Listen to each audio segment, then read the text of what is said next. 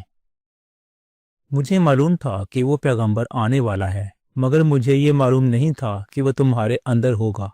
اگر میں جانتا کہ اس تک پہنچ سکوں گا تو اسے ملنے کے لیے ہر تکلیف گوارا کرتا۔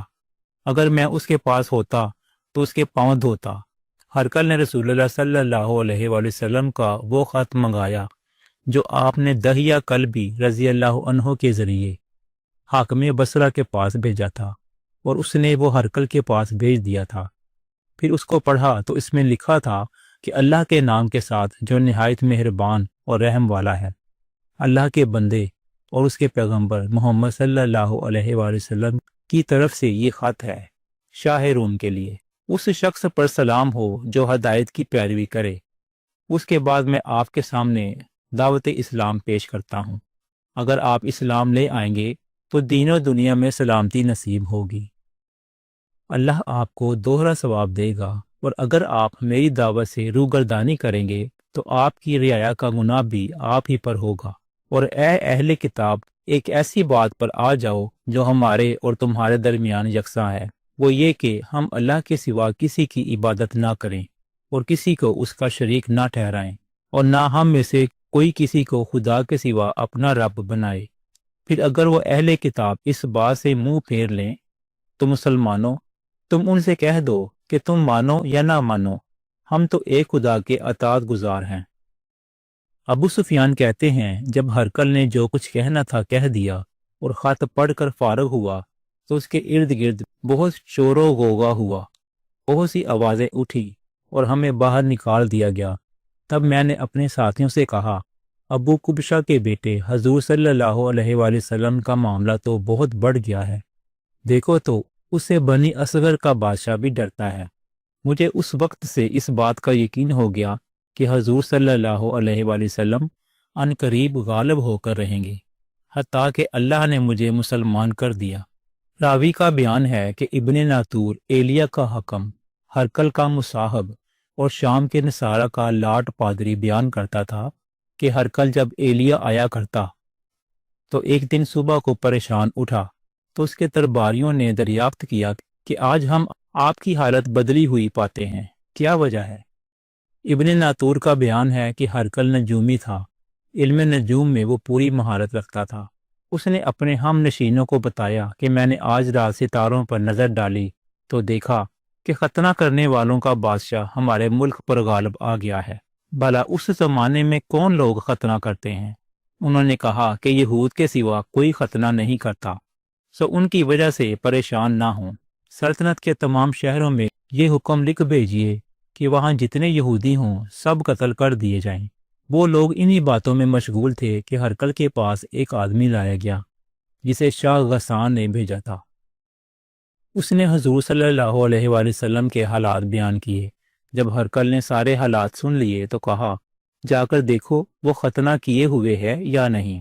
انہوں نے اسے دیکھا تو بتلایا کہ وہ ختنہ کیا ہوا ہے۔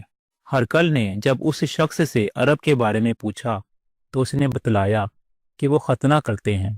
تب ہرقل نے کہا کہ یہی محمد صلی اللہ علیہ وآلہ وسلم اس امت کے بادشاہ ہیں جو پیدا ہو چکے ہیں۔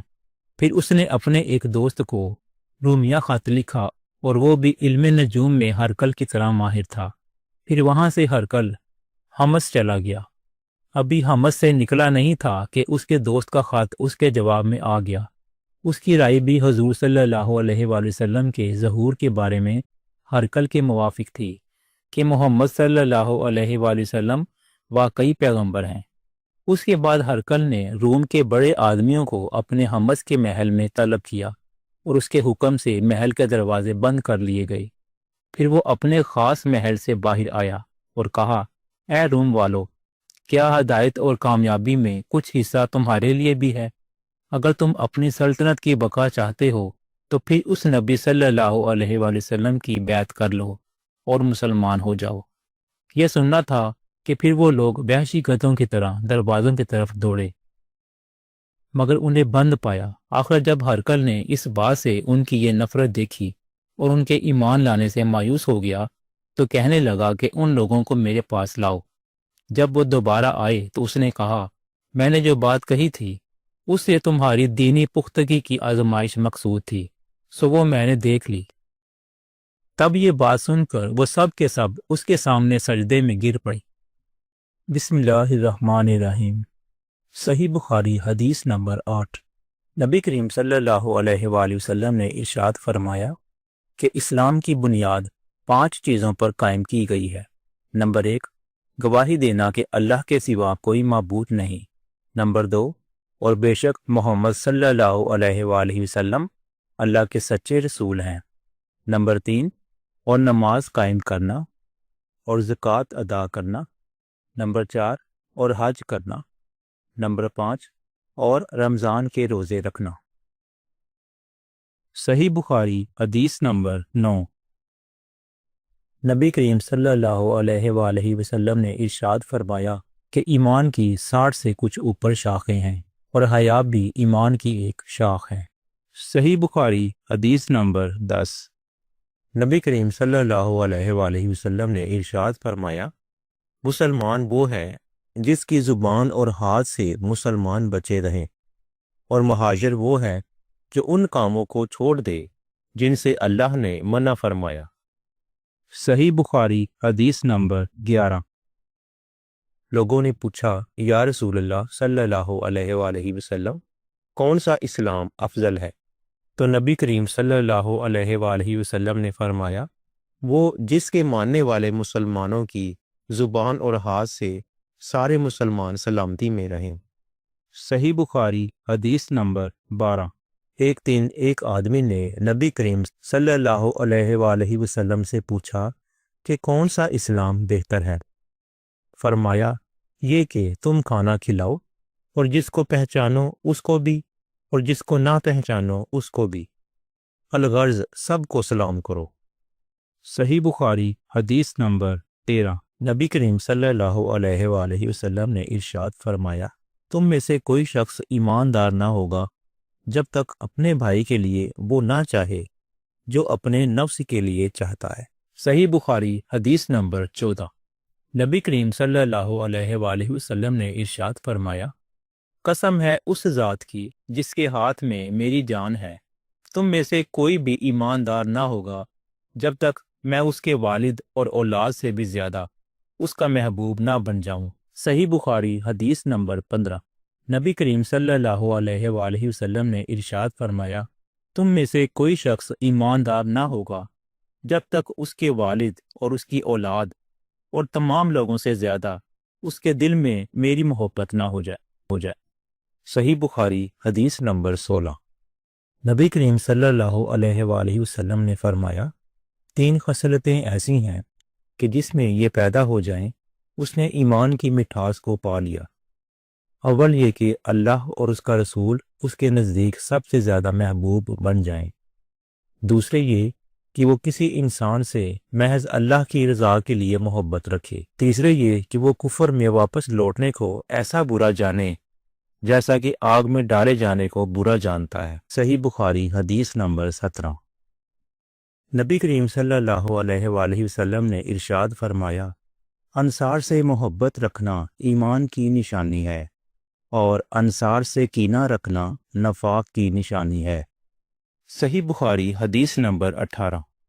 عبادہ بن صامت رضی اللہ عنہ جو بدر کی لڑائی میں شریک تھے اور لیلۃ الکعبہ کے 12 نقیبوں میں سے تھے، فرماتے ہیں کہ رسول اللہ صلی اللہ علیہ وآلہ وسلم نے اس وقت جب آپ کے گرد صحابہ کی ایک جماعت بیٹھی ہوئی تھی فرمایا کہ مجھ سے بیعت کرو اس بات پر کہ اللہ کے ساتھ کسی کو شریک نہ کرو گے، چوری نہ کرو گے، زنا نہ کرو گے، اپنی اولاد کو قتل نہ کرو گے اور نہ عمدن کسی پر کوئی ناحق بہتان باندھو گے اور کسی بھی اچھی بات میں خدا کی نافرمانی نہ کرو گے۔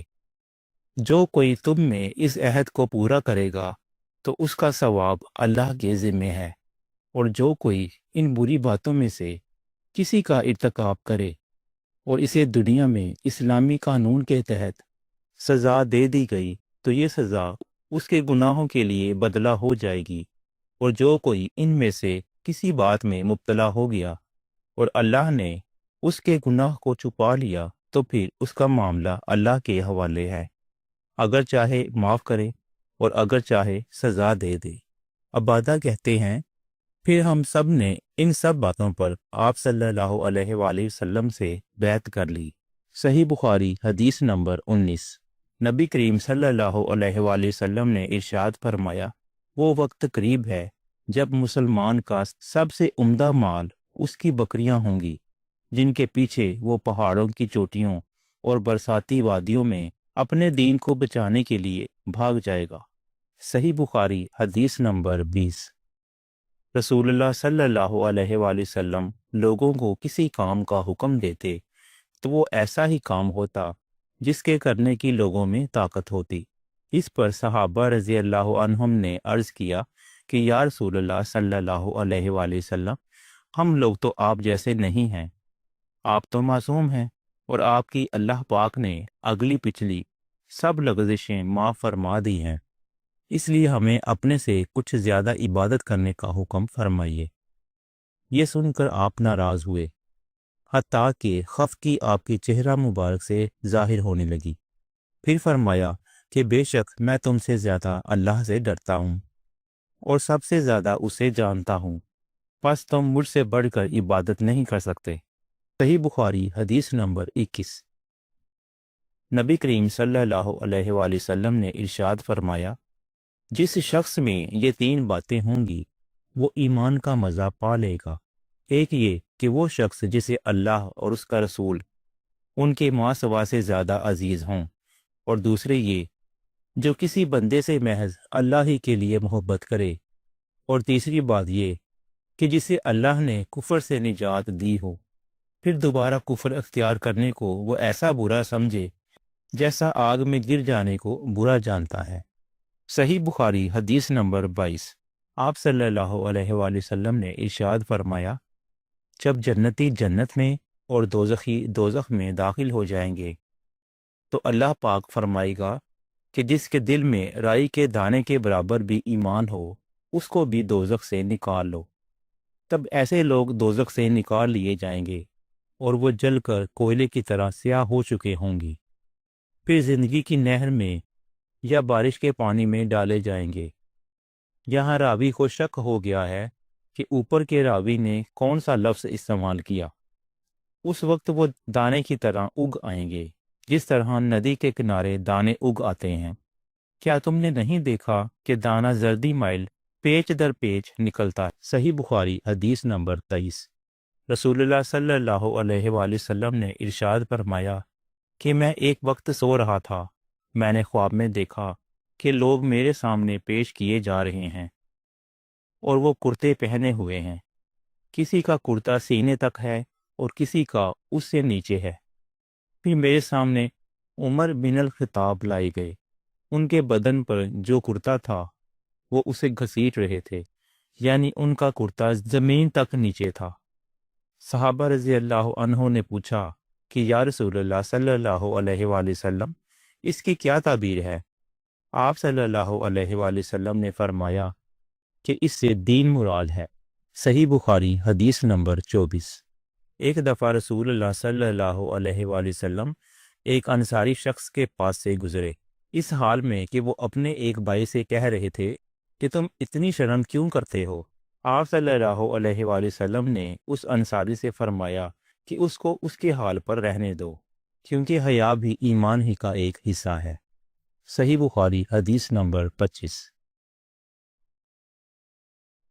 رسول اللہ صلی اللہ علیہ وآلہ وسلم نے ارشاد فرمایا، مجھے اللہ کی طرف سے حکم دیا گیا ہے کہ لوگوں سے جنگ کروں اس وقت تک کہ وہ اس بات کا اقرار کر لیں کہ اللہ کے سوا کوئی معبود نہیں ہے، اور یہ کہ محمد صلی اللہ علیہ وآلہ وسلم اللہ کے سچے رسول ہیں، اور نماز ادا کرنے لگیں اور زکوٰۃ دیں۔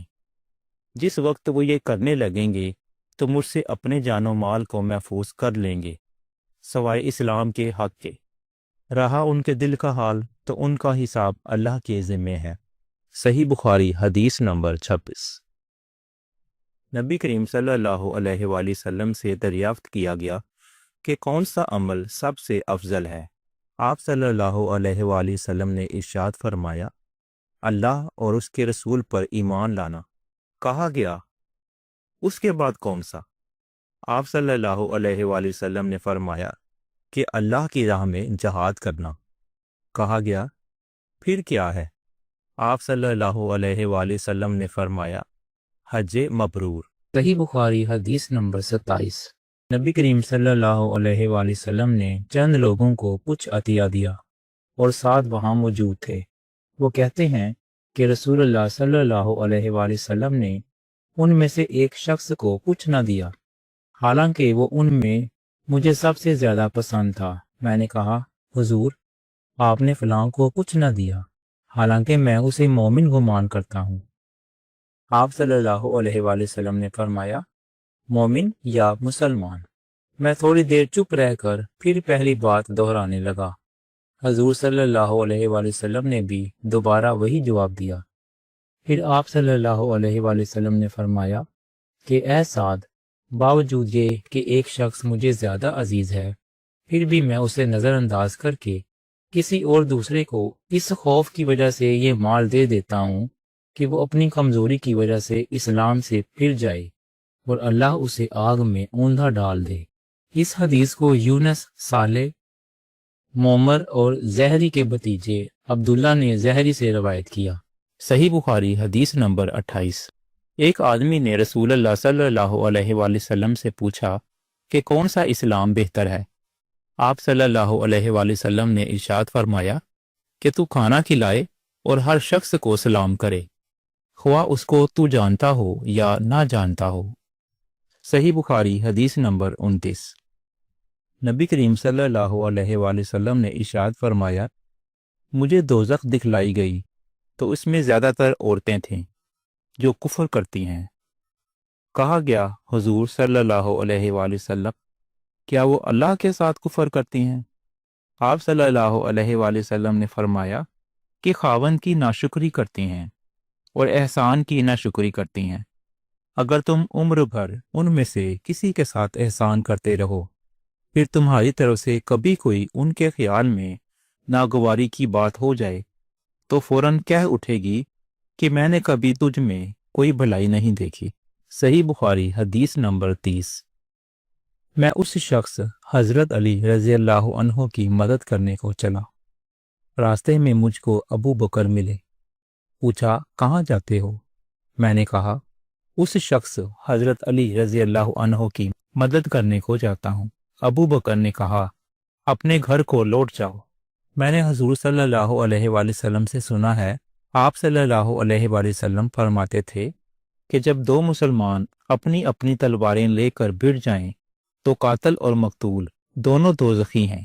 میں نے عرض کیا، یا رسول اللہ صلی اللہ علیہ وآلہ وسلم، قاتل تو خیر ضرور دوزخی ہونا چاہیے، مقتول کیوں؟ فرمایا، وہ بھی اپنے ساتھی کو مار ڈالنے کی حرص رکھتا تھا، موقع پاتا تو وہ اسے ضرور قتل کر دیتا، دل کے عزم سمیم پر وہ بھی دوزخی ہوا۔ صحیح بخاری حدیث نمبر 31۔ میں ابو ذر سے ملا، وہ ایک جوڑا پہنے ہوئے تھے اور ان کا غلام بھی جوڑا پہنے ہوئے تھا۔ میں نے اس کا سبب دریافت کیا تو کہنے لگے کہ میں نے ایک شخص یعنی غلام کو برا بھلا کہا تھا اور اس کی ماں کی غیرت دلائی یعنی گالی دی، تو رسول اللہ صلی اللہ علیہ وآلہ وسلم نے یہ معلوم کر کے مجھ سے فرمایا کہ اے ابو ذر، تو نے اسے ماں کے نام سے غیرت دلائی ہے، بے شک تجھ میں ابھی کچھ زمانہ جاہلیت کا اثر باقی ہے۔ یاد رکھو، ماتحت لوگ تمہارے بھائی ہیں، اللہ نے اپنی کسی مصلحت کی بنا پر انہیں تمہارے قبضے میں دے رکھا ہے، تو جس کے ماتحت اس کا کوئی بھائی ہو تو اس کو بھی وہی کھلائے جو آپ کھاتا ہے، اور وہی کپڑا اسے پہنائے جو آپ پہنتا ہے، اور ان کو اتنے کام کی تکلیف نہ دو کہ ان کے لیے مشکل ہو جائے، اور اگر کوئی سخت کام ڈالو تو تم خود بھی ان کی مدد کرو۔ صحیح بخاری حدیث نمبر 32۔ جب سورہ انعام کی یہ آیت اتری، جو لوگ ایمان لائے اور انہوں نے اپنے ایمان میں گناہوں کی آمیزش نہیں کی، تو آپ صلی اللہ علیہ وآلہ وسلم کے اصحاب نے کہا، یا رسول اللہ صلی اللہ علیہ وآلہ وسلم، یہ تو بہت ہی مشکل ہے، ہم میں کون ایسا ہے جس نے گناہ نہیں کیا؟ تب اللہ پاک نے سورہ لقمان یہ آیت اتاری کہ بے شک شرک بہت بڑا ظلم ہے۔ صحیح بخاری حدیث نمبر 33۔ نبی کریم صلی اللہ علیہ وآلہ وسلم نے ارشاد فرمایا کہ منافق کی 3 علامتیں ہیں: جب بات کرے تو جھوٹ بولے، جب باتیں کرے تو اس کے خلاف کرے، اور جب اس کو امین بنایا جائے تو خیانت کرے۔ صحیح بخاری حدیث نمبر 34۔ رسول اللہ صلی اللہ علیہ وآلہ وسلم نے ارشاد فرمایا کہ 4 عادتیں جس کسی میں ہوں تو وہ خالص منافق ہے، اور جس کسی میں ان 4 میں سے ایک عادت ہو تو وہ بھی نفاق ہی ہے، جب تک اسے چھوڑ نہ دے۔ وہ علامتیں یہ ہیں: جب اسے امین بنایا جائے تو امانت میں خیانت کرے، اور بات کرتے وقت جھوٹ بولے، اور جب کسی سے عہد کرے تو اسے پورا نہ کرے، اور جب کسی سے لڑے تو گالیوں پر اتر آئے۔ صحیح بخاری حدیث نمبر 35۔ رسول اللہ صلی اللہ علیہ وآلہ وسلم نے ارشاد فرمایا، جو شخص شب قدر ایمان کے ساتھ محض آخرت کے ثواب کے لیے ذکر و عبادت میں گزارے تو اس کے گزشتہ گناہ بخش دیے جاتے ہیں۔ صحیح بخاری حدیث نمبر 36۔ نبی کریم صلی اللہ علیہ وآلہ وسلم نے ارشاد فرمایا کہ جو شخص اللہ کی راہ میں جہاد کے لیے نکلا، اللہ اس کا ضامن ہو گیا۔ اللہ تعالیٰ فرماتا ہے، اس کو میری ذات پر یقین اور میرے پیغمبروں کی تصدیق نے اس سرفروشی کے لیے گھر سے نکالا ہے۔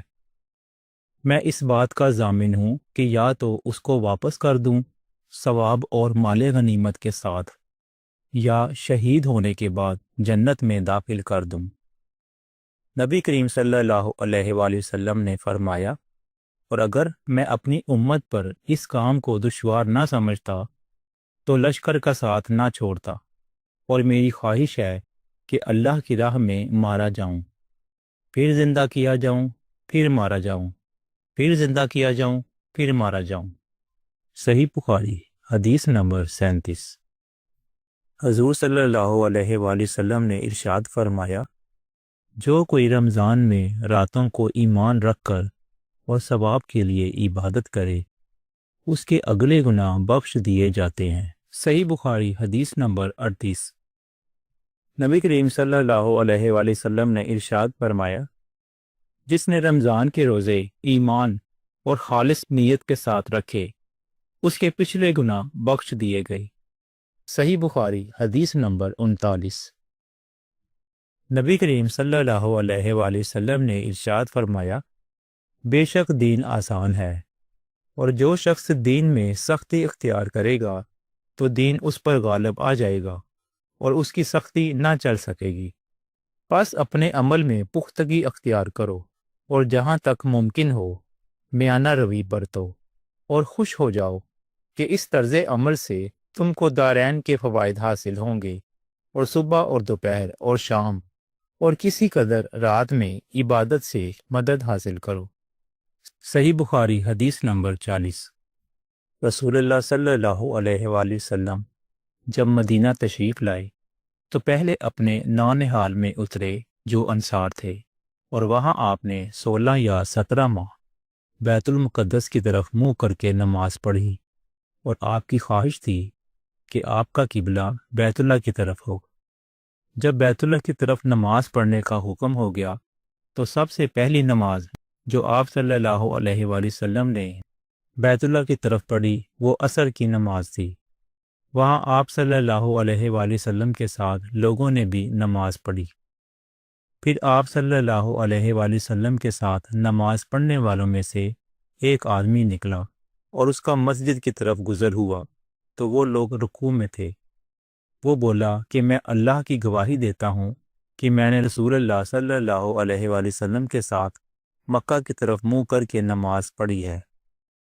یہ سن کر وہ لوگ اسی حالت میں بیت اللہ کی طرف گھوم گئے، اور جب رسول اللہ صلی اللہ علیہ وآلہ وسلم بیت المقدس کی طرف منہ کر کے نماز پڑھا کرتے تھے، یہود اور عیسائی خوش ہوتے تھے، مگر جب آپ صلی اللہ علیہ وآلہ وسلم نے بیت اللہ کی طرف منہ پھیر لیا تو انہیں یہ امر ناگوار ہوا۔ ظہیر ایک راوی کہتے ہیں کہ ہم سے ابو اسحاق نے برا سے یہ حدیث بھی نقل کی ہے، قبلہ کی تبدیلی سے پہلے کچھ مسلمان انتقال کر چکے تھے، تو ہمیں یہ معلوم نہ ہو سکا کہ ان کی نمازوں کے بارے میں کیا کہیں۔ تب اللہ نے یہ آیت نازل کی، وَمَا كَانَ اللَّهُ لِيُضِيعَ إِيمَانَكُمْ، سورہ بقرہ آیت نمبر 143، صحیح بخاری حدیث نمبر 41۔ رسول اللہ صلی اللہ علیہ وآلہ وسلم نے ارشاد فرمایا کہ جب ایک بندہ مسلمان ہو جائے اور اس کا اسلام عمدہ یقین و خلوص کے ساتھ ہو تو اللہ تعالیٰ اس کے گناہ کو جو اس نے اسلام لانے سے پہلے کیا معاف فرما دیتا ہے، اور اب اس کے بعد کے لیے بدلہ شروع ہو جاتا ہے، یعنی ایک نیکی کے عوض 10 گناہ سے لے کر 700 گناہ تک ثواب، اور ایک برائی کا اسی برائی کے مطابق بدلہ دیا جاتا ہے، مگر یہ کہ اللہ تعالیٰ اس برائی سے بھی درگزر کرے اور اسے بھی معاف فرما دے، یہ بھی اس کے لیے آسان ہے۔ صحیح بخاری حدیث نمبر 42۔ رسول اللہ صلی اللہ علیہ وآلہ وسلم نے ارشاد فرمایا کہ تم میں سے کوئی شخص جب اپنے اسلام کو عمدہ بنا لے، یعنی نفاق اور ریا سے پاک کر لے، تو ہر نیک کام جو وہ کرتا ہے اس کے عوض 10 سے لے کر 700 گناہ تک نیکیاں لکھی جاتی ہیں، اور ہر برا کام جو وہ کرتا ہے تو وہ اتنا ہی لکھا جاتا ہے جتنا کہ اس نے کیا ہے۔ صحیح بخاری حدیث نمبر 43۔ رسول اللہ صلی اللہ علیہ وآلہ وسلم ایک دن حضرت عائشہ رضی اللہ تعالی عنہا کے پاس آئے۔ اس وقت ایک عورت حضرت عائشہ رضی اللہ تعالی عنہا کے پاس بیٹھی تھی۔ آپ صلی اللہ علیہ وآلہ وسلم نے دریافت کیا کہ یہ کون ہے؟ میں نے عرض کیا، فلاں عورت، اور اس کی نماز کے اشتیاق اور پابندی کا ذکر کیا۔ آپ صلی اللہ علیہ وآلہ وسلم نے فرمایا، ٹھہر جاؤ، سن لو کہ تم پر اتنا ہی عمل واجب ہے جتنے عمل کی تمہارے اندر طاقت ہے۔ اللہ کی قسم، ثواب دینے سے اللہ نہیں اکتاتا، مگر تم عمل کرتے کرتے اکتا جاؤ گے، اور اللہ کو دین کا وہی عمل زیادہ پسند ہے جس کی ہمیشہ پابندی کی جا سکے، اور انسان بغیر اکتائے اسے انجام دے۔ صحیح بخاری حدیث نمبر 44۔ آپ صلی اللہ علیہ وآلہ وسلم نے ارشاد فرمایا کہ جس شخص نے لا الہ الا اللہ کہہ لیا اور اس کے دل میں جو برابر بھی ایمان ہے تو وہ ایک نہ ایک دن دوزخ سے ضرور نکلے گا، اور دوزخ سے وہ شخص بھی ضرور نکلے گا جس نے کلمہ پڑھا اور اس کے دل میں گیہوں کے دانہ برابر خیر ہے، اور دوزخ سے وہ بھی نکلے گا کہ جس نے کلمہ پڑھا اور اس کے دل میں ایک ذرہ برابر بھی خیر ہے۔ صحیح بخاری حدیث نمبر 45۔ ایک یہودی نے حضرت عمر بن خطاب سے کہا کہ اے امیر المومنین، تمہاری کتاب قرآن میں ایک آیت ہے جسے تم پڑھتے ہو، اگر وہ ہم یہودیوں پر نازل ہوتی تو ہم اس کے نزول کے دن کو یوم عید بنا لیتے۔ آپ نے پوچھا، وہ کون سی آیت ہے؟ اس نے جواب دیا، سورہ مائدہ کی یہ آیت کہ آج میں نے تمہارے دین کو مکمل کر دیا اور اپنی نعمت تم پر تمام کر دی اور تمہارے لیے دین اسلام پسند کیا۔ حضرت عمر رضی اللہ عنہ نے فرمایا کہ ہم اس دن اور اس مقام کو خوب جانتے ہیں۔ جب یہ آیت رسول اللہ صلی اللہ علیہ وآلہ وسلم پر نازل ہوئی، اس وقت آپ صلی اللہ علیہ وآلہ وسلم عرفات میں جمعہ کے دن کھڑے ہوئے تھے۔ صحیح بخاری حدیث نمبر 46۔ نجد والوں میں سے ایک شخص حضور صلی اللہ علیہ وآلہ وسلم کے پاس آیا۔ سر پریشان، یعنی بال بکھرے ہوئے تھے، ہم اس کی آواز کی ہنبناہٹ سنتے تھے اور ہم سمجھ نہیں پا رہے تھے کہ وہ کیا کہہ رہا ہے، یہاں تک کہ وہ نزدیک آن پہنچا۔ جب معلوم ہوا کہ وہ اسلام کے بارے میں پوچھ رہا ہے تو حضور صلی اللہ علیہ وآلہ وسلم نے ارشاد فرمایا کہ اسلام میں دن رات میں 5 نمازیں پڑھی جاتی ہیں۔ اس نے کہا، بس اس کے سوا تو اور کوئی نماز مجھ پر نہیں؟ آپ صلی اللہ علیہ وآلہ وسلم نے فرمایا، نہیں، مگر تو نفل پڑھے تو اور بات ہے۔ حضور صلی اللہ علیہ وآلہ وسلم نے فرمایا، اور رمضان کے روزے رکھنا۔ اس نے کہا، اور تو کوئی روزہ مجھ پر نہیں ہے۔ آپ صلی اللہ علیہ وآلہ وسلم نے فرمایا، نہیں، مگر تو نفل روزے رکھے تو اور بات ہے۔ طلحہ نے کہا، اور حضور صلی اللہ علیہ وآلہ وسلم نے اس سے زکوٰۃ کا بیان کیا۔ وہ کہنے لگا کہ بس اور کوئی صدقہ مجھ پر نہیں ہے۔ آپ صلی اللہ علیہ وآلہ وسلم نے فرمایا، نہیں، مگر یہ کہ تو نفل صدقہ دے تو اور بات ہے۔ راوی نے کہا، پھر وہ شخص پیٹھ موڑ کر چلا، یوں کہتا جاتا تھا، قسم خدا کی میں نہ اس سے بڑھاؤں گا نہ گھٹاؤں گا۔ حضور صلی اللہ علیہ وآلہ وسلم نے فرمایا، اگر یہ سچا ہے تو اپنی مراد کو پہنچ گیا۔ صحیح بخاری حدیث نمبر 47۔ آن حضرت صلی اللہ علیہ وآلہ وسلم نے ارشاد فرمایا، جو کوئی ایمان رکھ کر اور ثواب کی نیت سے کسی مسلمان کے جنازے کے ساتھ جائے اور نماز اور دفن سے فراغت ہونے تک اس کے ساتھ رہے تو وہ 2 قیراط ثواب لے کر لوٹے گا۔ ہر قیراط اتنا بڑا ہوگا جیسے احد کا پہاڑ۔ اور جو شخص جنازے پر نماز پڑھ کر دفن سے پہلے لوٹ جائے تو وہ 1 قیراط ثواب لے کر لوٹے گا۔ صحیح بخاری حدیث نمبر 48۔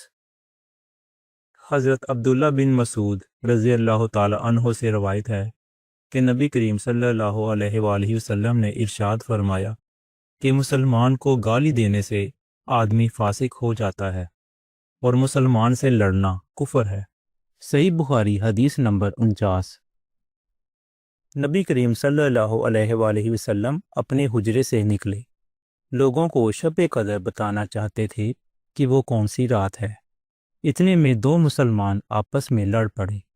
آپ صلی اللہ علیہ وآلہ وسلم نے فرمایا، میں تو اس لیے باہر نکلا تھا کہ تم کو شب قدر بتلاؤں، اور فلاں فلاں آدمی لڑ پڑے تو وہ میرے دل سے اٹھا لی گئی، اور شاید اسی میں کچھ تمہاری بہتری ہو۔ تو اب ایسا کرو کہ شب قدر کو رمضان کی 27ویں، 29ویں اور 25ویں رات میں ڈھونڈا کرو۔ صحیح بخاری حدیث نمبر 50۔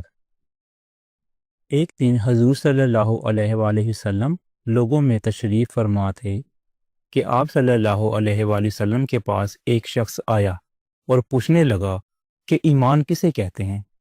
آپ صلی اللہ علیہ وآلہ وسلم نے فرمایا کہ ایمان یہ ہے کہ تم اللہ پاک کے وجود اور اس کی وحدانیت پر ایمان لاؤ، اور اس کے فرشتوں کے وجود پر، اور اس اللہ کی ملاقات کے برحق ہونے پر، اور اس کے رسولوں کے برحق ہونے پر، اور مرنے کے بعد دوبارہ اٹھنے پر ایمان لاؤ۔ پھر اس نے پوچھا کہ اسلام کیا ہے؟ آپ صلی اللہ علیہ وآلہ وسلم نے پھر جواب دیا کہ اسلام یہ ہے کہ تم خالص اللہ کی عبادت کرو اور اس کے ساتھ کسی کو شریک نہ بناؤ، اور نماز قائم کرو، اور زکوٰۃ فرض ادا کرو، اور رمضان کے روزے رکھو۔ پھر اس نے احسان کے متعلق پوچھا۔ آپ صلی اللہ علیہ وآلہ وسلم نے فرمایا کہ احسان یہ ہے کہ تم اللہ کی عبادت اس طرح کرو گویا تم اسے دیکھ رہے ہو۔ اگر یہ درجہ نہ حاصل ہو تو پھر یہ تو سمجھو کہ وہ تم کو دیکھ رہا ہے۔ پھر اس نے پوچھا کہ قیامت کب آئے گی؟ آپ صلی اللہ علیہ وآلہ وسلم نے فرمایا کہ اس کے بارے میں جواب دینے والا پوچھنے والے سے کچھ زیادہ نہیں جانتا، البتہ میں تمہیں اس کی نشانیاں بتلا سکتا ہوں۔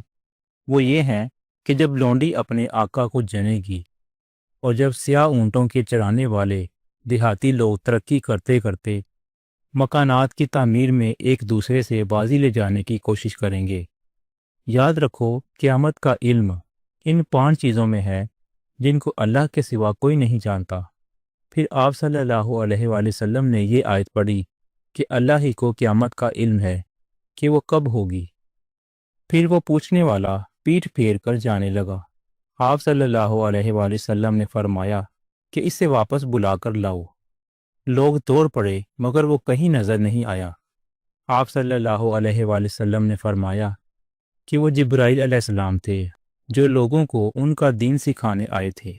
امام ابو عبداللہ بخاری فرماتے ہیں کہ حضور صلی اللہ علیہ وآلہ وسلم نے ان تمام باتوں کو ایمان ہی قرار دیا ہے۔